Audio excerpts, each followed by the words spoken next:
Rebonjour Marilyn.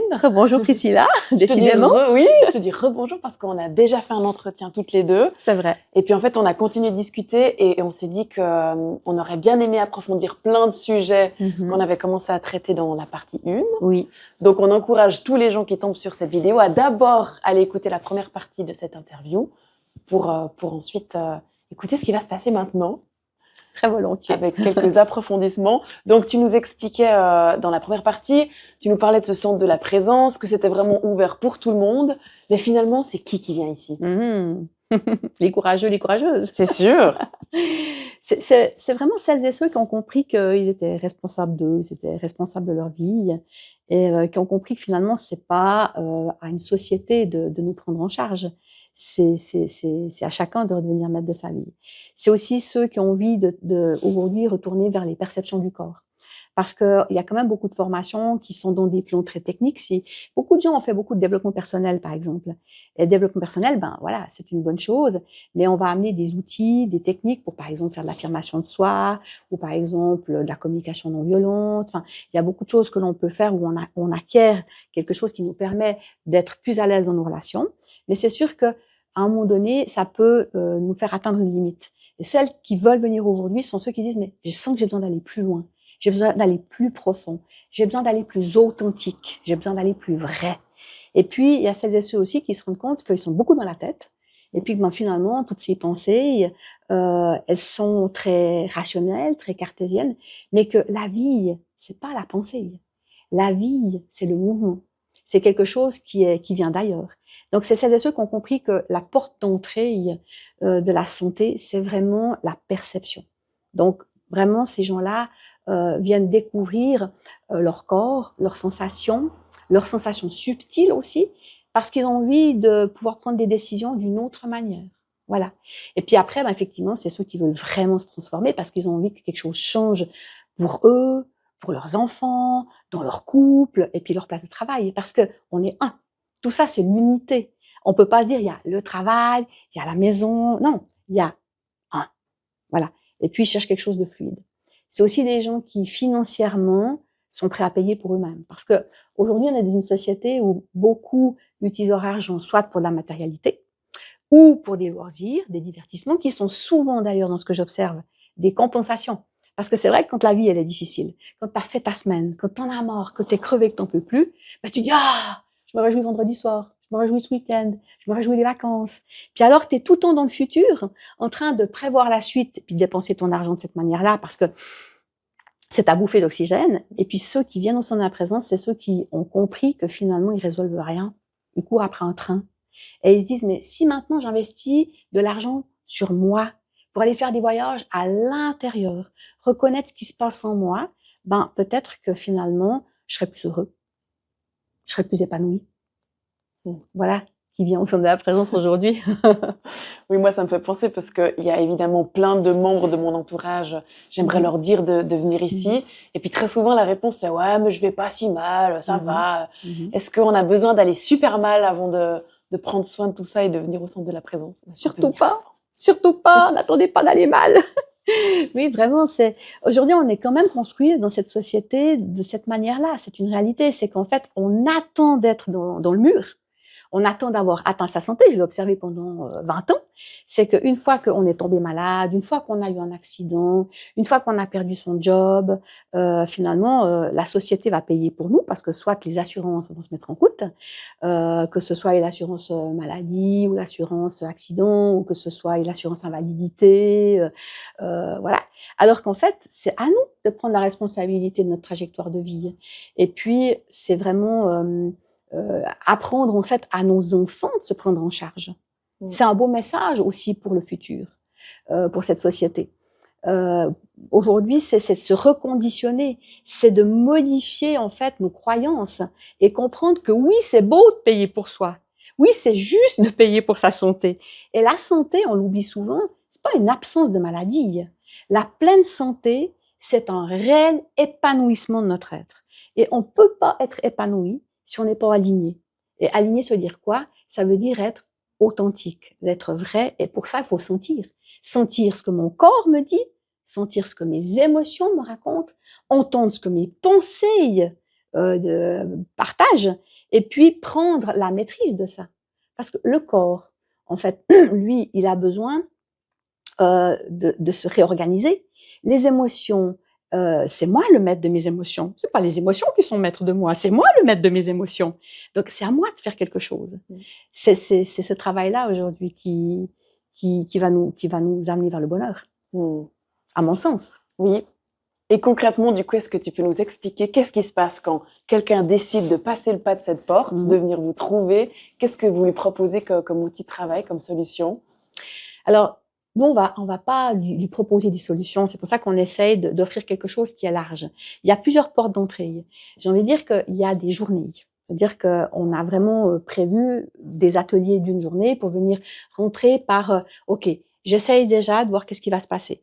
Comme on va beaucoup travailler autour des névroses de la personnalité, qui sont nos comportements de survie, qui sont installés avec le temps et qui sont posés sur nos peurs profondes, on a différents types de comportements de survie. On a la rigidité, par exemple, qui en est un, c'est-à-dire, finalement, quand on devient rigide, on devient très protocolaire, et puis on se rassure de cette manière-là, ça, c'est quelque chose à démonter. On a un autre comportement qui est celui, on appelle la schizoïdie, c'est l'être qui va être plutôt en fuite. Il y a plusieurs manières de fuir. Soit on fuit un petit peu dans son mental, ou on fuit dans son imaginaire, mais on n'est plus vraiment présent dans la réalité. Ou parfois même, on fuit ce monde. On s'évade, on part, puis on se dit non, moi je ne veux plus prendre part à ça. On ne résout rien. Voilà, donc il y en a plusieurs de portes d'entrée. Donc on a fait des journées qui permettent d'aller visiter ces parts de nous. Après, il y a des journées, il y a des formations qui durent 2 jours, comme 2 jours, oui, autour des émotions, par exemple. Il y a des formations de 3 jours autour de la dynamique névrotique. Il y a des formations qui vont durer 6 jours autour des perceptions, d'aller apprendre, en fait, à se percevoir, mais aussi à percevoir ce qui nous entoure. Ça, c'est très intéressant. Parce que parfois, on est beaucoup à regarder ce qui nous entoure, mais on s'oublie, on ne se ressent pas. Donc, on va évidemment se quitter. Et d'autres sont plutôt centrés sur eux, avec un côté parfois même narcissique, et puis en fait vont peu tenir compte de ce qui les entoure. Donc ça, ce sont des ateliers plus importants, où là, on va déjà rentrer dans des couches assez profondes.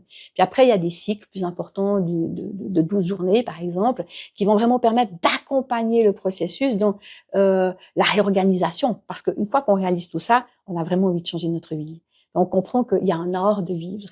Et que l'art de vivre, évidemment, une fois qu'on y a goûté, c'est fort sympathique de poursuivre cet entraînement. Après, il y a aussi des possibilités individuelles. J'avoue qu'il n'y a pas beaucoup de place pour l'individuel parce que nous, on va privilégier le collectif. Déjà parce qu'on touche le plus grand nombre, c'est notre objectif. Si on veut que ça change, il faut y aller. Et puis après, c'est très intéressant aussi qu'il y ait les dynamiques de groupe. Parce que de rencontrer des pairs, de se rendre compte qu'on est tous les mêmes, de pouvoir avancer ensemble, de se retrouver dans les formations, c'est super sympathique, c'est très dynamisant. Et puis voilà, c'est enthousiasmant.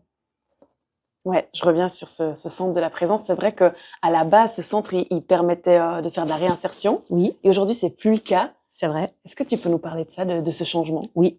Alors, ce changement, il s'est amorcé tranquillement. Et puis, même si parfois dans la vie, tout d'un coup, on est un peu bousculé et puis qu'on va devoir s'y mettre vraiment, mais il s'est fait tranquillement dans le sens que le temps passant, je me suis de plus en plus rendu compte que j'avais vraiment envie d'entrer dans, je mets entre guillemets comme ça, la prévention. Parce que quand ça fait 20 ans que tu travailles avec des gens qui souffrent vraiment, il y a un moment donné où tu te dis, mais en fait, c'est pas juste. On va faire ça pendant combien de temps? Tu sais, de courir après, voilà, tout est cassé, puis il va falloir tout remettre en place. J'ai dit, c'est dommage, c'est trop tard. Mais en même temps, je sais aussi que statistiquement, la prévention, ça marche pas. Donc je me disais, c'est pas encore ça, c'est pas la prévention. Donc plus le temps avançait, plus mon expérience, elle avançait, et plus je me disais, écoute, c'est vraiment important aujourd'hui de rentrer dans la conscience. C'est-à-dire de toucher les gens dans, faites de la conscience de qui vous êtes, et c'est pas forcément de la prévention, j'aime même pas le mot finalement, mais en tout cas, je sais que je devais travailler en amont. Voilà, donc j'ai préparé ce virage petit à petit, et puis voilà, un jour la vie, elle vient donner un coup dans la fourmilière. Alors voilà, on prend une fois de claque, puis finalement, avec le temps, on se dit, c'est magnifique parce qu'il fallait vraiment que ça s'accélère, et ça s'est accéléré. Voilà, grâce à ça. Ça s'est accéléré pour moi, ça s'est accéléré pour ceux qui m'entourent. Et puis, ça a donné cette offre qui était dans mon cœur et qui avait envie de sortir depuis très longtemps. Et puis, tu sais comment c'est la vie. Parfois, on se dit, voilà, c'est peut-être pas encore le bon moment, ou est-ce que vraiment c'est ça, est-ce que c'est juste, est-ce que c'est bien? Puis finalement, la vie, elle m'a démontré que oui, c'était ça, c'était juste. Et puis j'y suis allée. Mmh. Et il y a plein de gens déjà qui ont suivi des formations Oui, ici au Centre de la Présence, oui. dont moi. Et quels sont un peu les retours que tu as de ces personnes qui viennent ici? Écoute, les retours, ils sont toujours extrêmement touchants parce que quand on rentre dans ce chemin vers l'intérieur, ça nous amène vers une telle proximité avec nous-mêmes qu'évidemment, ça nous amène dans la proximité avec les autres. Donc souvent, les gens qui viennent ici, nous racontent qu'effectivement, ils vivent quelque chose qu'ils n'ont vécu à nulle part ailleurs. Et c'est pas une proximité, on va dire, momentanée. Tu sens qu'elle dure, en fait, et c'est ça qui est beau. Parce que quand on avance dans la conscience de soi, dans aussi cette conscience qu'on est un être bien plus grand que ce que l'on croit, ben, on se rend compte que finalement, heu, l'espace, le temps, c'est très relatif. Et alors, quand on a embarqué, eh ben, on reste reliés les uns aux autres. Voilà, donc il y a quelque chose de magique. Et puis, il n'y a pas de pression. C'est pas de se dire, bah, maintenant, il va falloir y aller, je dois y aller, etc. C'est pas ça. C'est qu'il y a une reliance qui s'opère, qui fait que on a envie de continuer, on a envie de revenir, on a envie de poursuivre. Et puis, ben, c'est le plus beau cadeau qu'on puisse se faire. Donc, les retours, ils sont très profonds, ils sont très touchants. Ils sont au-delà des mots. Mmh. Il y a une forme de simplicité et puis d'une évidence. Ben, que c'était l'heure, qu'on se rencontre, qu'on se voie, qu'on chemine ensemble. Mmh. Puis après, on se quitte plus, ben, enfin, on le voit, on le voit bien, on n'a plus envie de se quitter Oui. parce qu'on se comprend. Et puis, on n'est pas là pour se juger, on est juste là pour voyager ensemble. Ouais, c'est juste. Bon, bah, qu'est-ce qu'on peut souhaiter aux gens de venir voyager ici? Oui, Des voyages à l'intérieur. venez voyager avec nous, venez voyager avec vous, et puis ben, ça va grandir, et puis petit à petit, ça va permettre à chacun aussi d'améliorer. Ben, quand le climat intérieur s'améliore, ben, évidemment que très rapidement, le climat extérieur s'améliore. Donc, ça va améliorer les relations dans les familles, les relations de travail, et puis ça va aussi faire du ménage.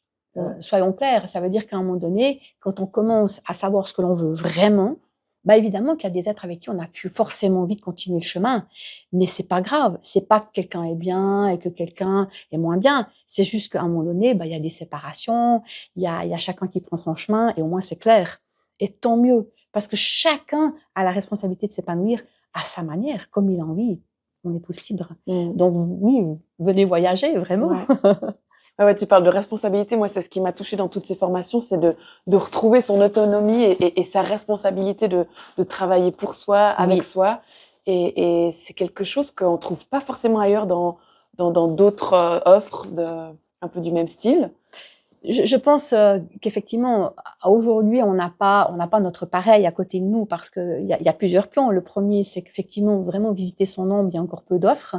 Et puis, ben, j'espère que ça grandira ces prochaines années parce que c'est vraiment, ça touche tout le monde en fait. Vraiment, pour moi, c'est une étape vraiment absolument nécessaire aujourd'hui.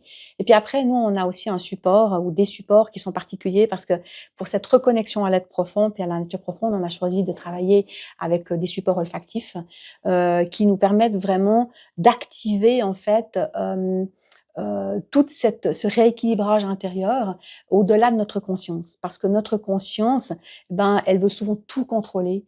Et puis, on ne peut pas changer quelque chose si on reste dans le contrôle.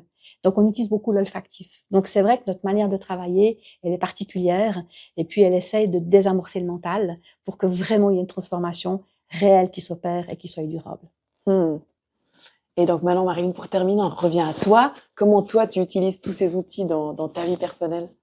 Ah bah écoute, c'est la philosophie au sein de la présence, elle est très claire. C'est que tout commence par nous-mêmes. Donc déjà, moi, je travaille sur moi, vraiment, quotidiennement, avec tous les outils que je transmets. Et puis, la question de la légitimité, pour moi, aujourd'hui, elle vient plus de l'extérieur, elle vient de l'intérieur. C'est vraiment mon intégrité. C'est-à-dire que si aujourd'hui, je fais quelque chose avec les autres, que je ne fais pas avec moi-même, et que le soir, je peux pas me regarder dans le miroir, ben, ça serait pas possible pour moi. Donc aujourd'hui, ben, je prends du temps pour moi, je vais me regarder souvent, je fais vraiment le travail aussi de recevoir du feedback de mes équipes, de mes collègues. On travaille vraiment en équipe ici. Il n'y a pas que moi qui anime des ateliers ici. C'est vraiment un collectif qui se supervise, qui s'intervise. J'ai envie de dire même qui veille les uns sur les autres. Donc, je prends soin le plus possible de moi pour pouvoir ensuite vraiment prendre le plus possible soin des autres, mais dans le but que vraiment ils s'occupent d'eux. Parce que la première personne dont on est responsable, c'est nous-mêmes. Quel magnifique mot de la fin, je crois. Hein. Merci. Parfait. Merci Merci beaucoup de ta pour confiance. tout ça. Merci Marie-Lune. Avec plaisir.